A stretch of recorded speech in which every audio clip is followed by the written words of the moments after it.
Olá, pessoal, boa tarde, todo mundo me ouvindo?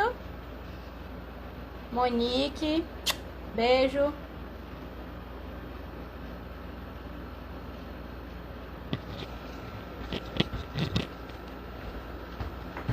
Eu troquei aqui o celular para ver se melhorava, porque eu ainda não acertei entrar pelo computador. Hoje nossa live, infelizmente, mas felizmente, não será com uma criança, certo? Com uma proposta inicial, porque a criança convidada ficou impossibilitada, como foi de última hora, eu não consegui uma outra que se sentisse à vontade de estar aqui hoje com a gente batendo papo, mas vamos contar com a presença de doutora Renata Lima, que é endopediatra, então vai tratar de tema relacionado à criança e adolescente, né? Que é mais ou menos a proposta, é fazer essa integração, difundir conhecimento sobre diabetes, que é sempre enriquecedor, e poder contribuir de alguma forma com educação, com informação para os diabéticos. Esperar. Quanta gente acenando, que lindo, gente. Ina, amiga. Beijo. Doutora Lilian. Boa tarde, doutora. Olha, para eu enxergar. Ana Maria. Carol. Oi. Cadê Cela? Oi, doutora. Doutora Renata entrou, gente? Eu não vi. Agora sim, só que eu tô segurando. Vamos ver se vai dar certo nesse celular, né? Que esse foi aquele que deu bronca na live com o Fred. Oi, Thay, tudo bem? Cadê a Ayala? Bota ela aí. Nájila.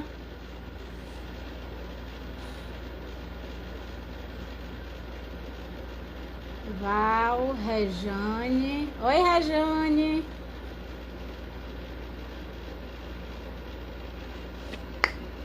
Vamos lá, pode encharcar ela de perguntas, viu? Já tem uma relação aqui que me mandaram gigantesca. A gente não sabe nem se vai dar tempo. Cadê ela? Alguém viu ela aí? Doutora Renata?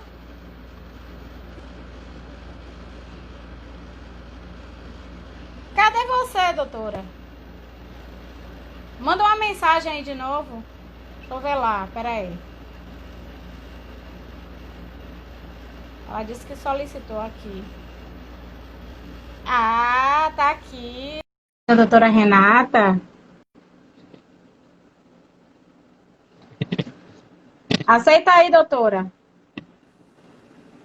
Olá, boa tarde. Olá, boa Tá me tarde. ouvindo bem? Estou ouvindo bem. Vocês estão conseguindo me ouvir bem?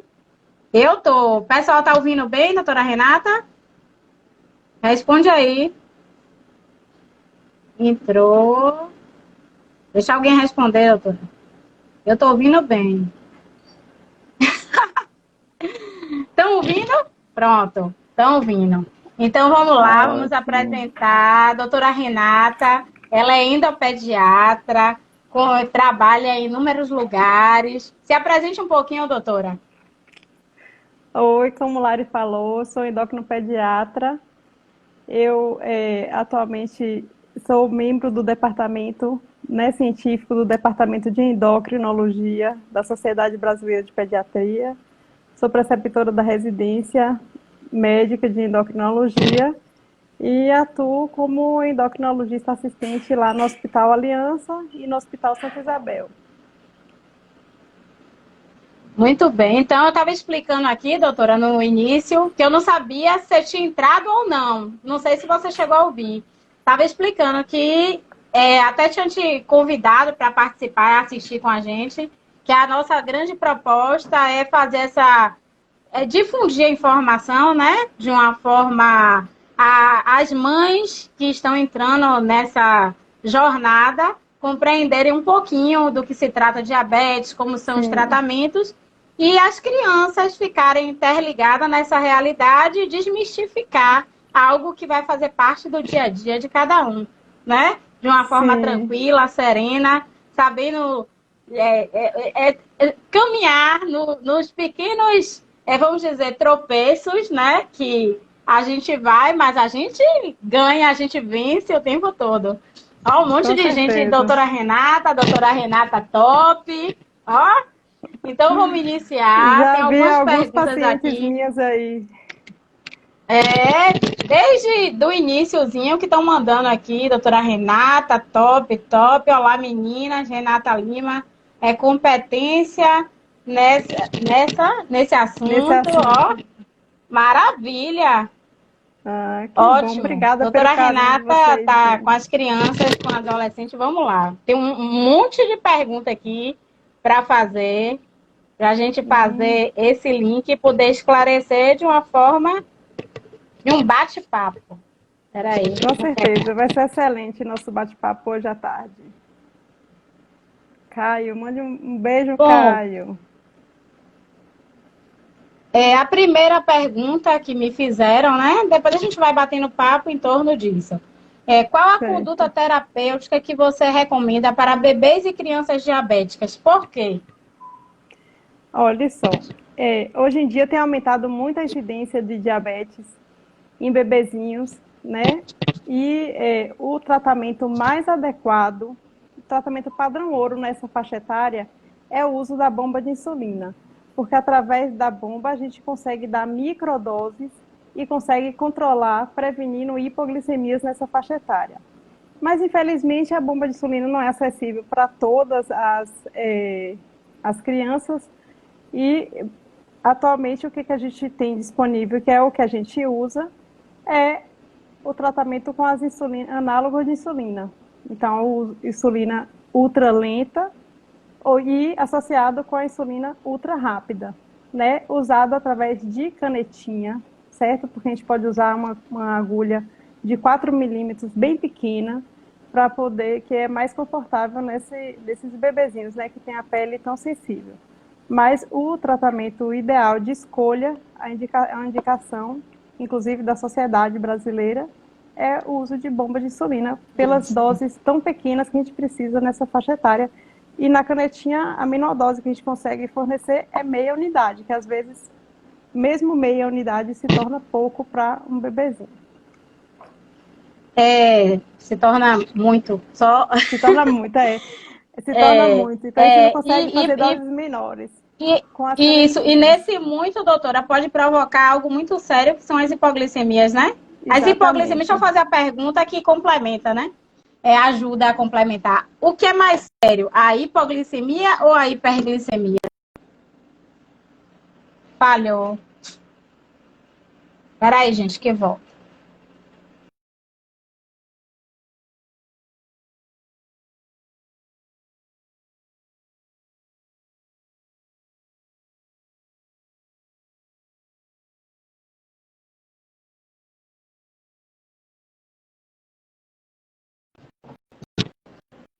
Voltou?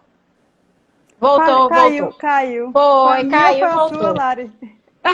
Deixa eu Não te sei. perguntar. O que é mais sério, uma hipoglicemia ou uma hiperglicemia? Que aí tá nesse contexto do bebezinho, né? O bebezinho tem que usar microdoses que seriam administradas através de bombas de insulina. Oi, Jaque! Essas microdoses da bomba de insulina podem, vamos dizer, prevenir uma hipo. O que a senhora considera mais sério? Uma hipoglicemia em um bebê ou uma hiperglicemia? Aliás, em todo paciente, né? Olha só, a gente tem muita preocupação com a questão de hipoglicemias, né? Principalmente nessa faixa etária, porque os bebês, eles não sabem referir sintomas de hipo. Então, ele não fala, mãe, o meu coração está disparado. Mãe, eu tô com tremor. Mãe, eu tô com sonolência. Os bebezinhos não sabem referir. Então, são bebês que precisam de uma monitorização. Então, são bebês que, se fizer uma hipoglicemia, a mãe pode não perceber e fazer evoluir para uma hipograve. Então, é por isso a importância do uso no sentido de tentar diminuir a questão da hipoglicemia, né? Porque pode progredir, levar a um Sim. quadro de convulsão e tudo mais. A hiperglicemia também precisa ser evitada, porque hoje em dia tem se mostrado que A é, minha esses médica. aumentos Esses aumentos de glicemia persistentes vão gerar complicações a longo prazo, né? Então, complicação a curto prazo, complicações graves, Isso. mas a hiper também precisa ser evitada, porque a longo prazo pode levar a prejuízo de visão, renal, várias lesões de órgão-alvo. Certo. A segunda pergunta. Tem um monte de perguntas e eu vou meter minhas perguntas no meio. Hoje, o tempo no alvo é tão importante quanto a hemoglobina glicada. Você acha que os médicos estão realmente adaptados a essa nova realidade ou ainda estão engessados na dependência da glicada? É uma pergunta de uma pessoa que me encaminhou durante a tarde. Ok. Olha só, a hemoglobina glicada ela foi usada durante muito tempo para refletir o controle do diabetes. E ela é um excelente marcador. Tem muitos estudos que comparam a hemoglobina glicada com complicação em longo prazo. Só que a hemoglobina glicada, ela tem algumas limitações. Por exemplo, um paciente pode ter hemoglobina glicada de 7, excelente, boa, né? E ela tem umas glicemias bastante altas e baixas. Quando faz a média, dá uma glicada boa. É diferente de um paciente que está com glicemias na meta o tempo inteiro. Então, hoje em dia a gente tem usado muito o time in range, que é o tempo na meta. O que é isso? É a gente tentar deixar o paciente entre 70 e 180 na maior parte do tempo, pelo menos acima de 70% do tempo, com o mínimo de hipoglicemia, abaixo de 4% de hipoglicemia. Então, esse é o que reflete o melhor controle, certo? Porque aí a gente vai conseguir fazer uma glicada estimada, né? E com isso a gente vai ter também relação um ajuste com melhor, né, doutora? Vai ter um ajuste melhor. Então, assim, a glicada não pode ser abandonada ainda totalmente, né? Ela é importante para a gente ver, é uma média de glicemia dos 3 meses, ela tem relação com complicações a longo prazo, então a gente ainda usa a glicada, mas hoje em dia, muito mais do que a glicada, a gente tem buscado essa questão do time range, que é tentar manter o paciente entre 70 e 180, acima de 70% do tempo. Maravilha. Uma pergunta que termina sendo associada a essa, eu organizei até para ela ficar próxima, foi: as setas de tendência são consideradas uma referência para alcançar e se manter na meta? Por quê? Qual o grande benefício da monitoração contínua de glicose para as crianças? A seta de tendência é um parâmetro que veio agregar a um bom controle. Por quê? Hoje em dia, quando a gente faz a monitorização, os sensores, né, tanto o Libre, né, que quem usa Libre, quanto quem usa bomba com sensor, eles dão para a gente essa setinha de tendência. O que é?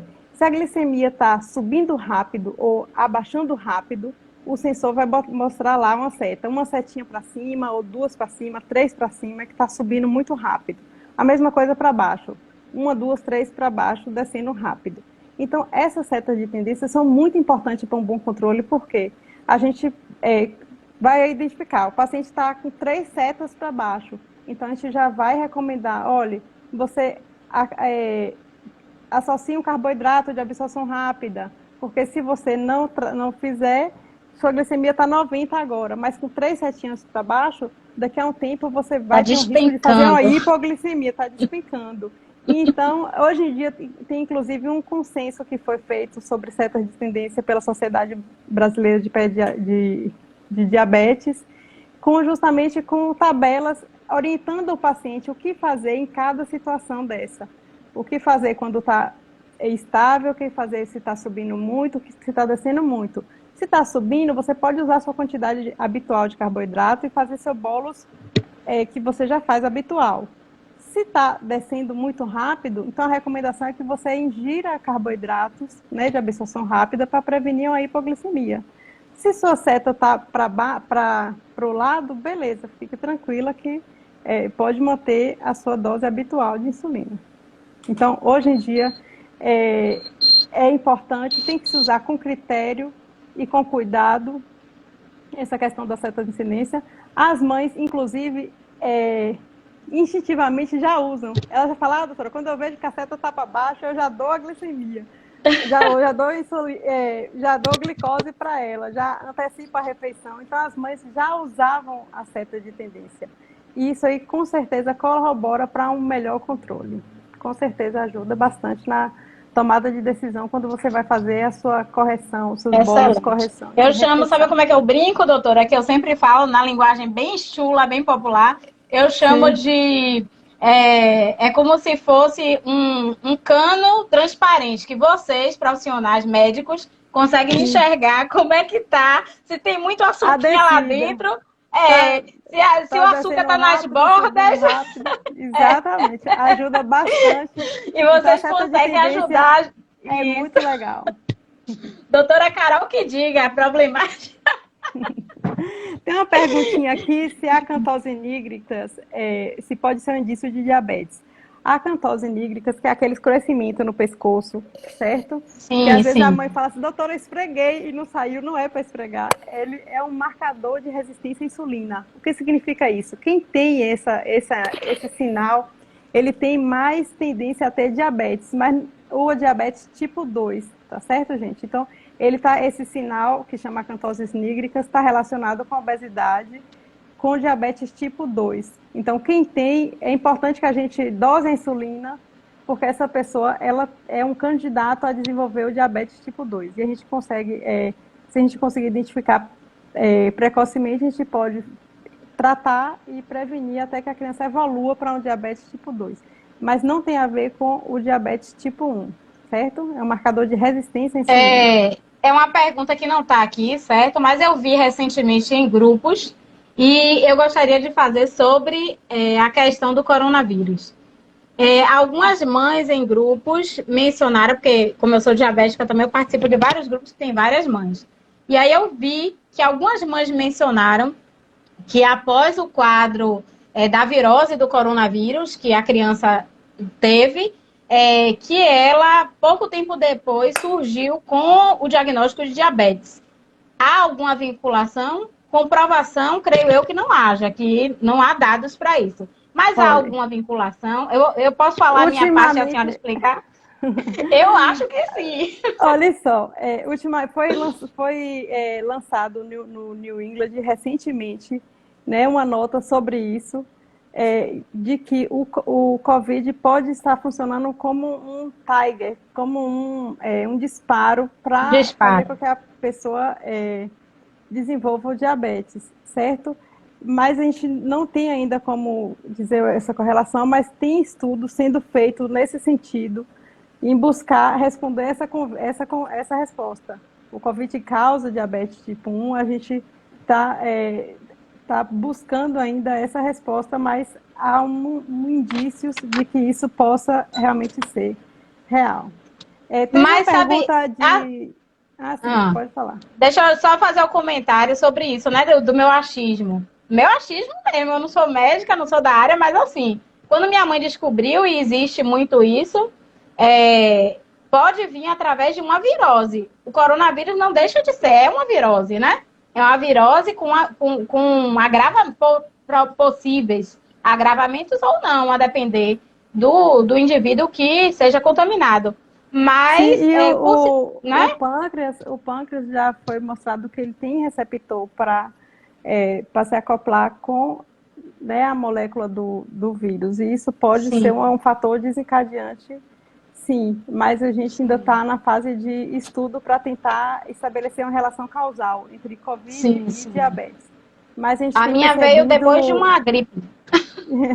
a gente tem percebido um aumento da incidência de primo diagnóstico de diabetes em vigência dessa pandemia, e a gente está procurando estudar sobre isso. Em breve teremos mais informações e Ótimo. esclarecimentos sobre esse assunto. Pois é, porque o número de crianças que as mães falam é muito grande, bastante Sim. grande. Teve uma pergunta de Efigênia que eu Pronto. vi aqui, voltando sobre a questão da Sim, monitorização da discrepância entre o Libre e a ponta de dedo.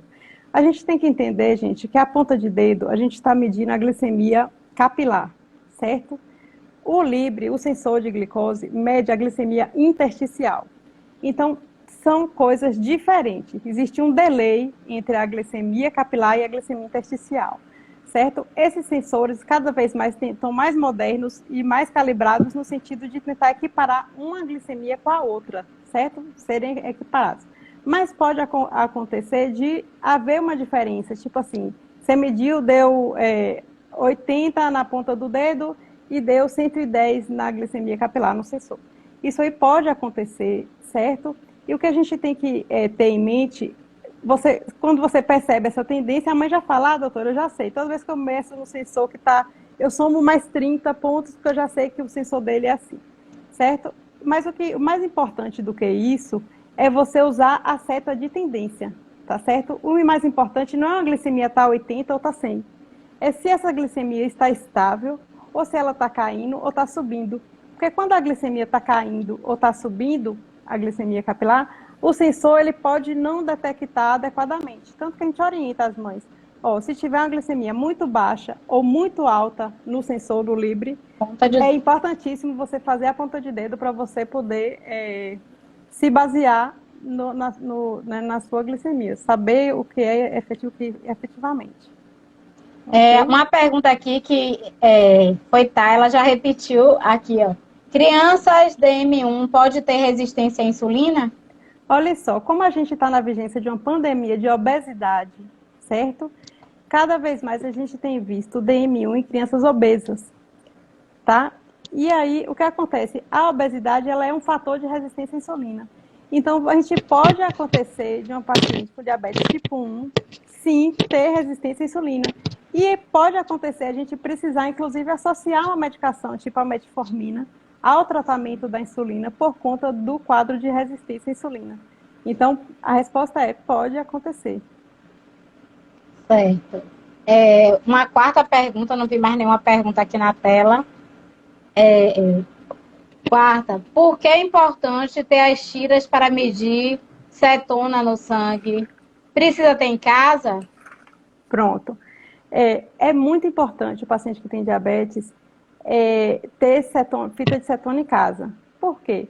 Quando o paciente tiver um quadro infeccioso, principalmente se for um quadro de infecção com febre, essa infecção vai causar um aumento dos hormônios contrarregulatórios, né, GH, cortisol, e isso vai fazer com que a glicemia fique mais elevada, certo?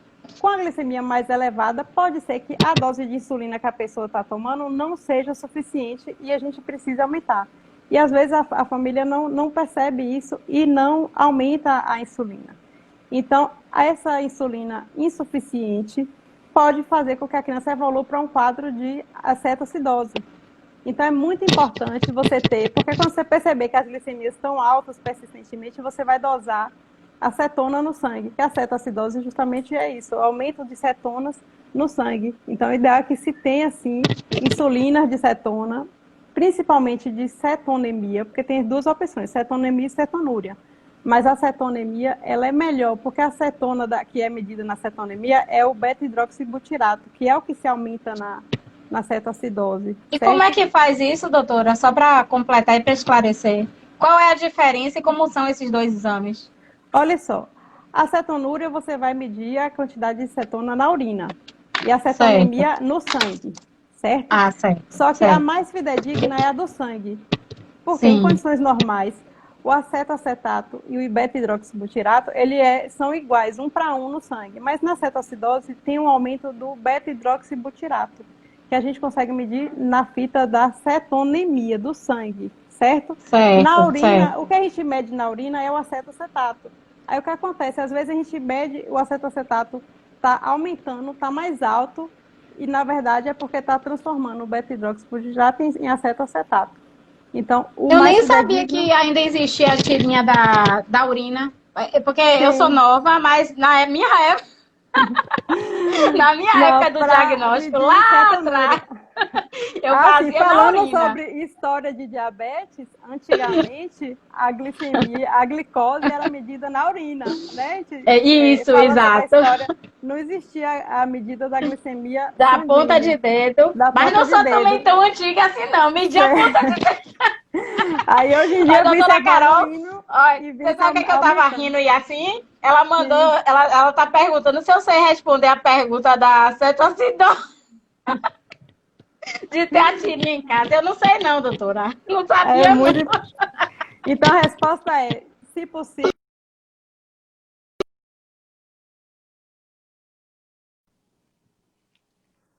Pronto. Pronto, voltou. Então a Ah, resposta a essa voltou. pergunta é importante que tenha a fita de cetona em casa. Importantíssimo. Peraí. É Sim. importantíssimo, doutora Carol. Deixa eu ver aqui. Foi 4, não foi? É a pergunta. O Sim. que é iPort? Para que serve? Crianças a partir de quantos anos podem usar? E o Libre a partir Olha de isso. quantos anos? Pronto. O iPort é um dispositivo para administração direta de fármaco, certo? Não só de insulina, GH, qualquer insulina ou qualquer medicação subcutânea pode ser aplicada através do iPort. Então, ele é só um dispositivo para infusão do fármaco, certo?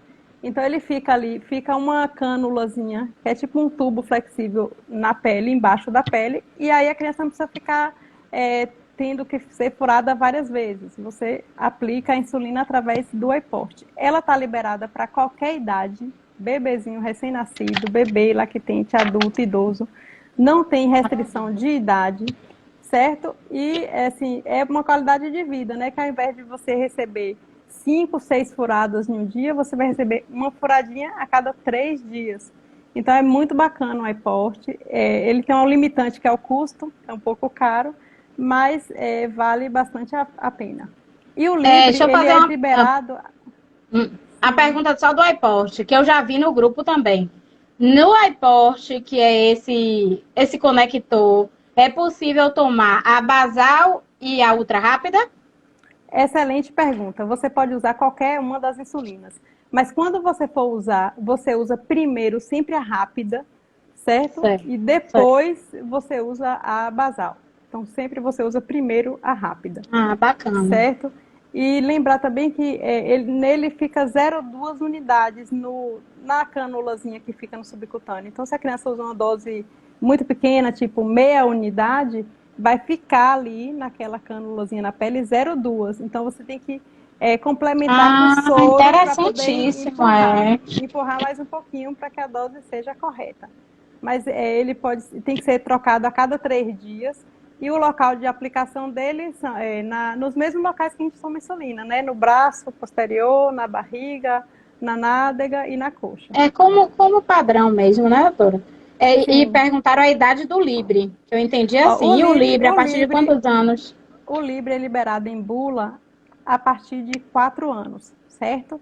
Mas na prática, eu tenho usado de crianças menores, inclusive bebezinhos lactentes, certo? A indicação absoluta de uso de sensor, seja Libre ou seja sensor da bomba, é para crianças lactentes, né?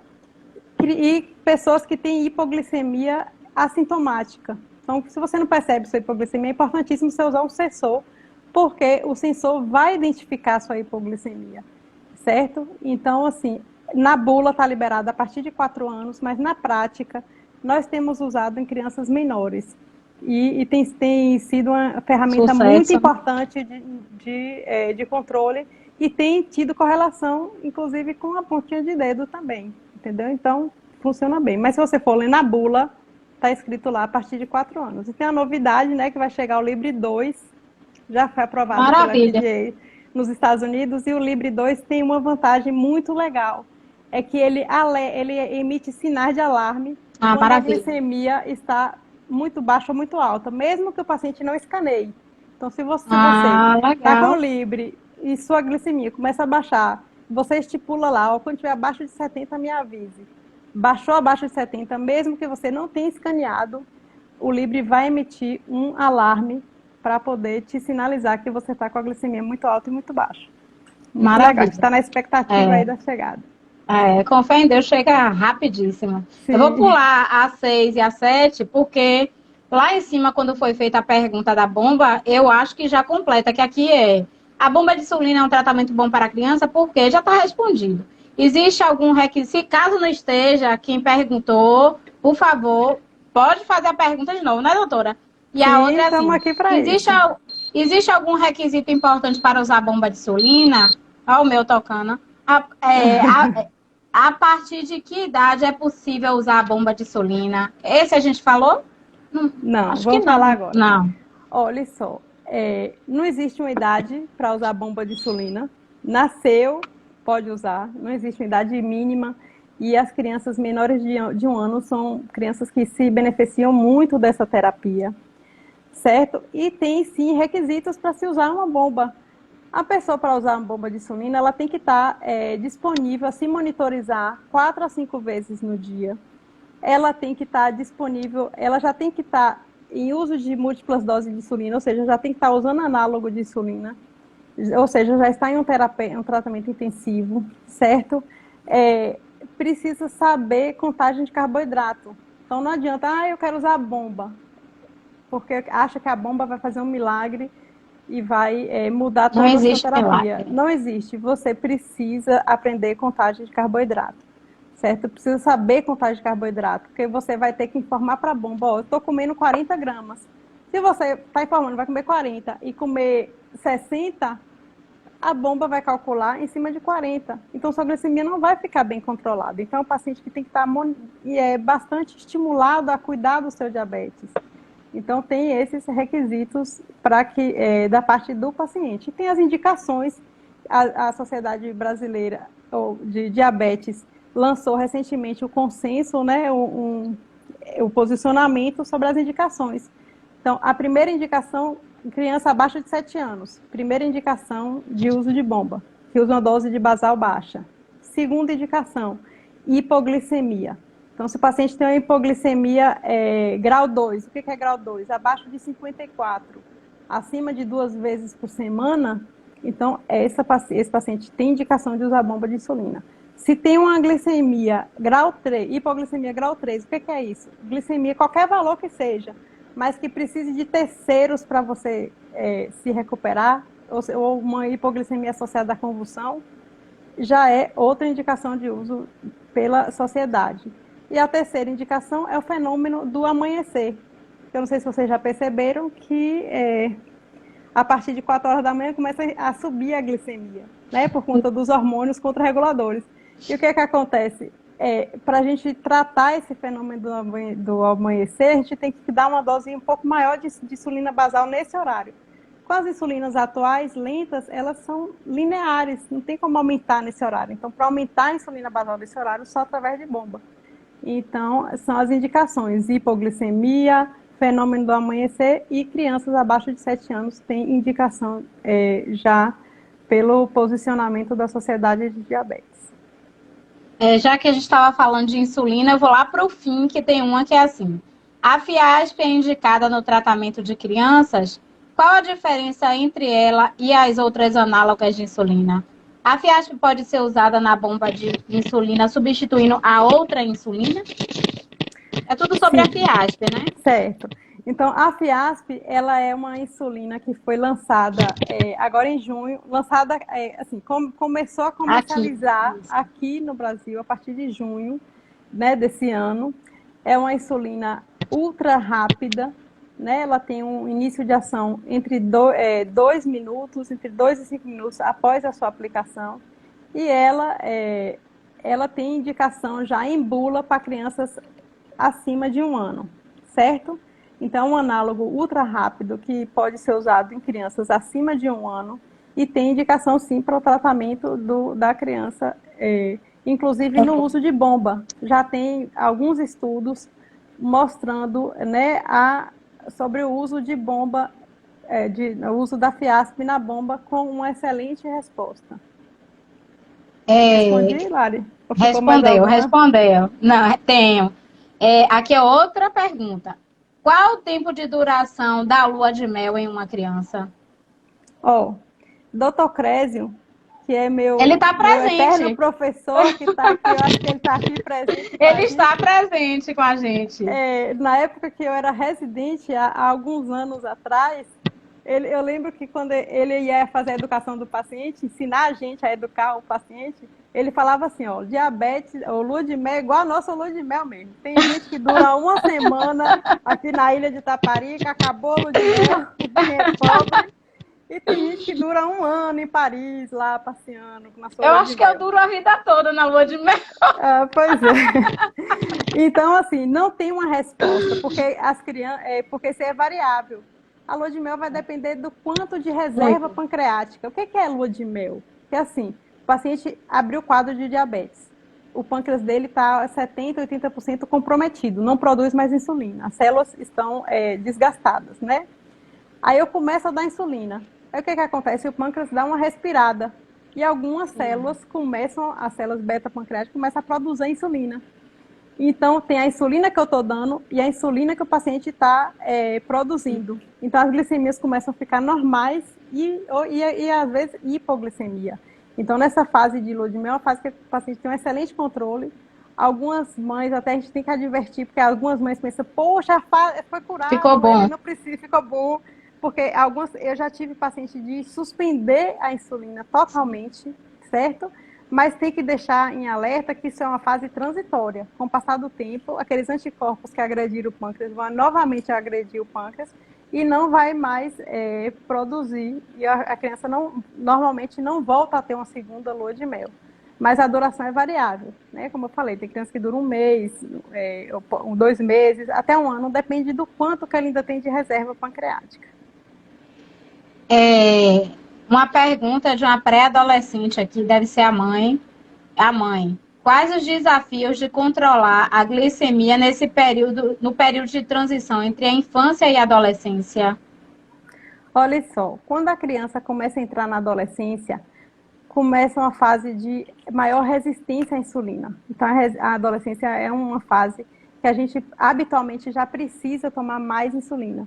Então, normalmente, a gente está dando meio a 1 por quilo para crianças menores. Quando entra na adolescência, na adolescência, a gente chega a 1,5 a 2 unidades por quilo de peso de insulina por dia, certo? Então, realmente é uma fase que é mais difícil se ter um controle, justamente por conta dessa resistência. Então, é uma fase que a gente precisa aumentar a dose da insulina na criança. Essa mesma pessoa tinha feito a outra pergunta que complementava e eu fiz separado. Como o ciclo menstrual influencia na glicemia, que seria o complemento dessa outra, né? Exatamente. A menina, quando está no período, na realidade, no período pré-menstrual, começa a haver umas alterações hormonais, certo? Que vão fazer com que aumente a glicemia. Então, no período pré-menstrual, ocorre realmente um descontrole das glicemias e é importante que a pessoa já saiba que, que vai entrar nesse período e já aumente a dose da insulina. Então, eu já deixo orientada para meus pacientes. Quando você estiver no seu período pré-menstrual, que você perceber que suas glicemias vão começar a aumentar, você aumenta a 20% a dose que você está tomando. Então, se você toma 20 unidades de Tresiba, você aumenta para 22 ou 24 unidades só no período que você está no pré-menstrual. Quem usa bomba, você pode deixar já programado um basal a mais, né, de 20 a 25%, para o período pré-menstrual. Então, quando a bomba já sabe, quando está naquele período, já vai haver um aumento da infusão da insulina, para que haja um melhor controle. Certo. Tem um aqui que a previsão de volta às aulas ainda este ano. A senhora acha que as crianças diabéticas poderiam retornar ou devem continuar em aula telepresencial? Há riscos grandes caso uma criança se contamine? Beleza, olha só. Foi até lançado, né, no site da Sociedade Brasileira de Pediatria um documento científico elaborado também pelo Dr. Crésio, falando sobre diabetes e Covid, certo? O que é importante ficar bem claro, gente, que crianças que têm diabetes, elas não têm maior risco de pegar Covid. Tipo assim, se ela for no mercado com a mãe, uma criança diabética e uma que é não diabética, a diabética ela não tem mais risco de pegar, de se infectar pelo Covid por ela ser diabética, certo? O primeiro ponto é esse. Segundo, quem está em maior risco de complicação de diabetes, né? De complicação pela infecção do Covid, por ser diabética, são as crianças que têm, primeiro, longa data de diabetes, né? Muito tempo de diabetes. Segundo, diabetes descompensado. Então, assim, se a criança que ela está com mau controle, descompensada, a criança que já tem complicações, inclusive, do diabetes, né? Que já tem um diabetes de longa data, essa criança está em risco de evoluir com complicações do COVID, da infecção por COVID, certo? Ao contrário, é uma criança que ela tem pouco tempo de diabetes, né? Ela não tem complicação nenhuma do diabetes. Ela está com bom controle. Essa criança, ela não é uma candidata a ter uma infecção complicada pelo Covid, certo? Então, a volta às aulas, né, eu acredito que esteja mais perto do que longe. E essa questão de mandar ou não a criança com diabetes para a escola, claro que vai ser uma decisão muito pessoal da família, né, da segurança que a família está, da segurança que a criança está, mas é recomendado que, assim, se a criança tem um bom controle, né, aquela criança que não tem complicações, que está bem, se ela deseja retornar às suas atividades, é recomendado que ela volte às suas atividades. Mas se é uma família que está insegura, a própria criança tem medo, né, porque muita coisa é veiculada na mídia, né, sobre isso, sobre Covid e diabetes, e ela é uma criança que não está se sentindo bem e a família não está se sentindo preparada para mandar essa criança nesse momento, eu acredito que as escolas devam oferecer essa opção de manter, né, o estudo online para essas famílias, certo? Mas o que é importante a gente ter em mente é isso, diabetes ele é um fator de risco para COVID, para complicações do Covid, um diabetes mal controlado, principalmente diabetes tipo 2, aquela pessoa obesa, certo? E diabetes tipo 1 também, desde que ele esteja mal controlado e tenha um diabetes já com complicações. Okay? Eu acho que o diabético tipo 2 e os obesos hoje tem sido, não vamos chamar de alvo, né, doutora? Mas Sim. O grande número tem sido de obesos, né?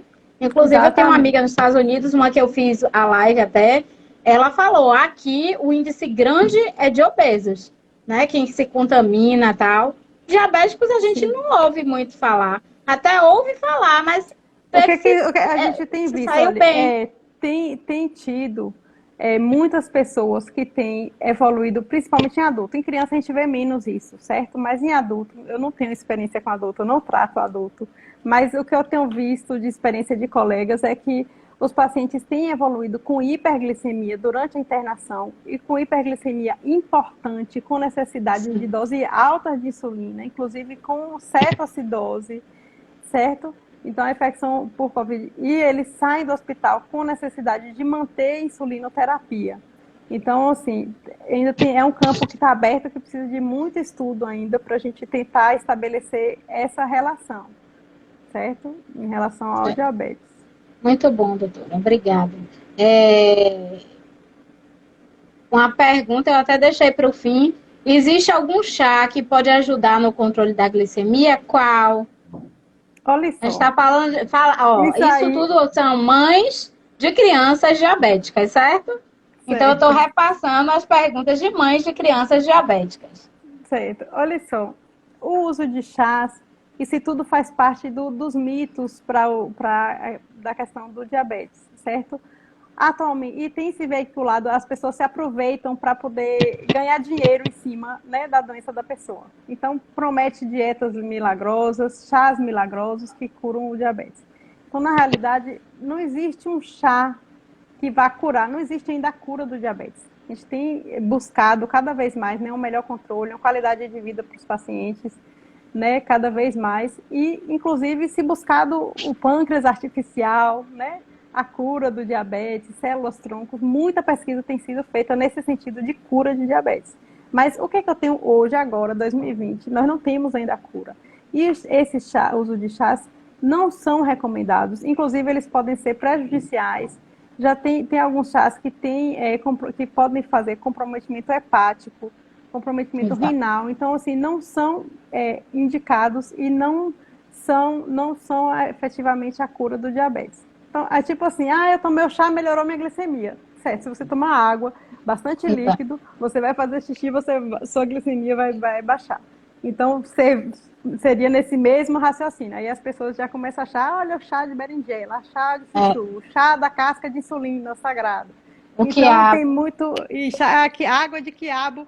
O que É, chega paciente chorando lá, meu Deus do céu, no meu consultório, doutora, minha mãe me bota para tomar água de quiabo todo dia. Não faça isso com seu filho, não dê essa água de quiabo, que não vai resolver nada. eu tô procurando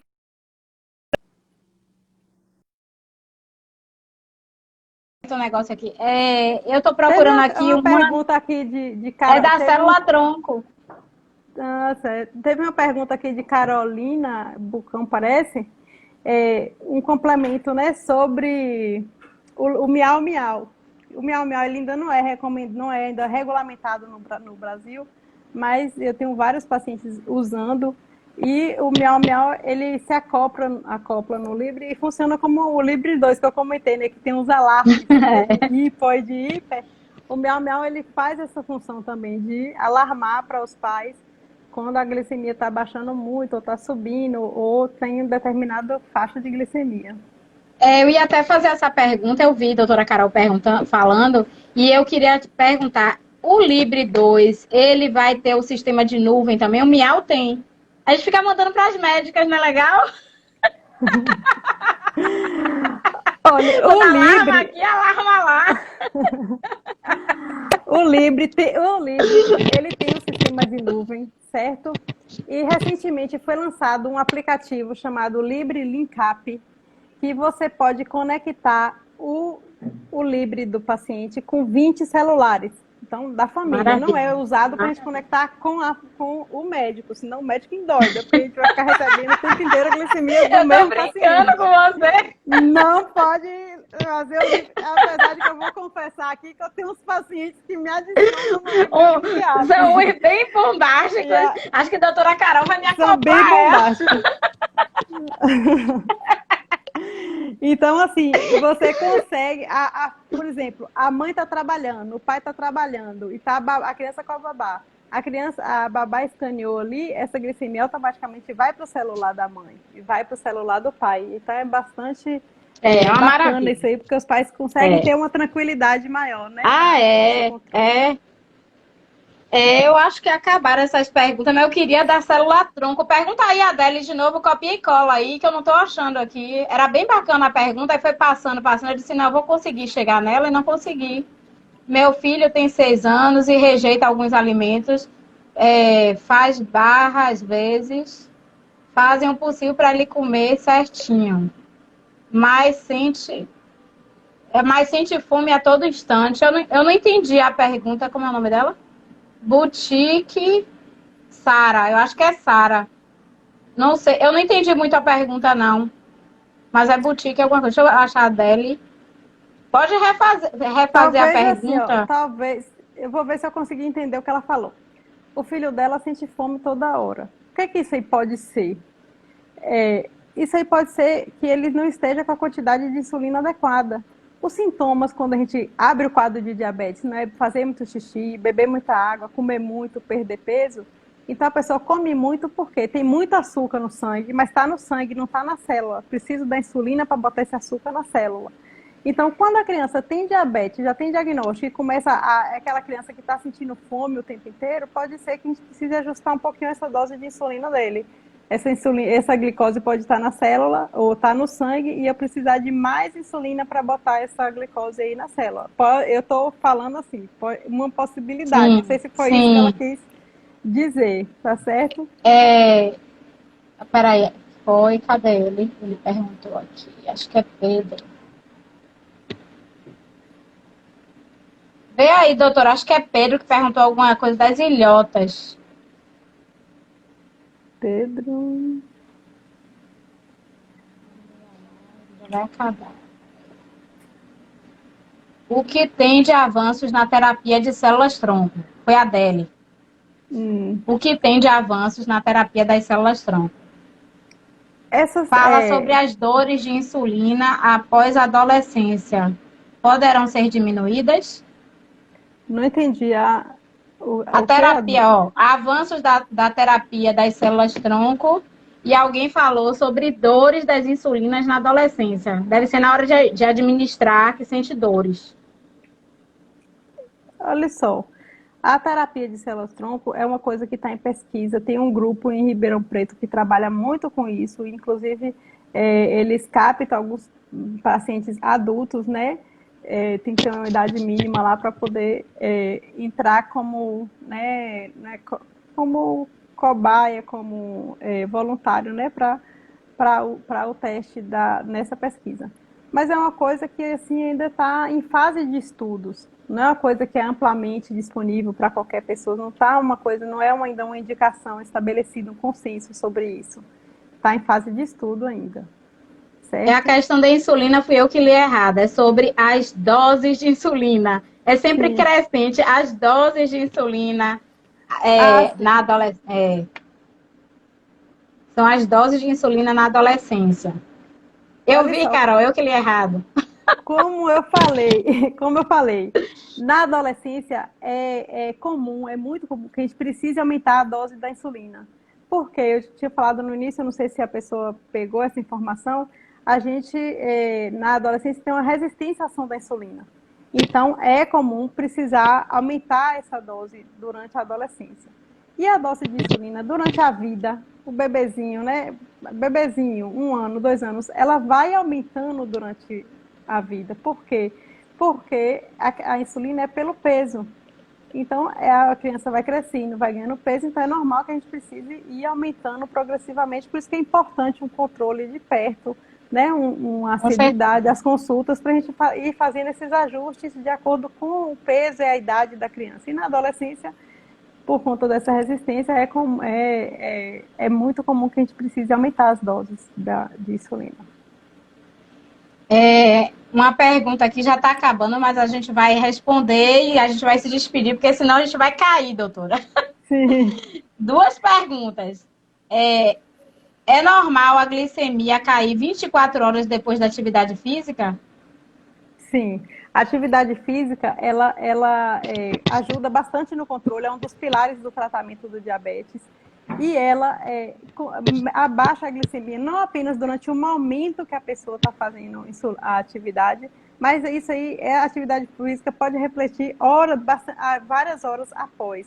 Por isso que é importante, né? A gente sempre recomenda aos pacientes que meçam a glicemia antes de começar uma atividade física, que façam ingestão de carboidrato, né, prévia à atividade física. O ideal é que se monitorize antes, durante a atividade física e após, para você ir vendo a tendência. Porque isso aí é uma coisa que pode acontecer. Várias horas depois, a glicemia continuar abaixando. Nas bombas, a gente tem, né, o recurso de colocar um basal temporário menor sempre que o paciente vai fazer atividade de insulina, ou, desculpa, atividade física. A pergunta aqui que eu disse que tinha feito a última para a gente não cair e Sim. responder é se após a adolescência o metabolismo estabilizando, se as doses de insulina elas voltam e baixam, elas baixam ou elas se mantêm? Elas podem se baixar e na vida adulta a gente volta àquele mesmo padrão de 0,6 a 1 unidade por quilo, os adultos. Certo? Não tem aquela necessidade tão grande de 1,5 a 2 unidades por quilo que a gente usa geralmente na adolescência. Né? Porque os hormônios a parte hormonal já passou e a resistência à insulina não está tão grande, então nos adultos pode acontecer de voltar a dose, uma dose menor e estabilizar a dose. Maravilha. Doutora, eu vou agradecer sua presença.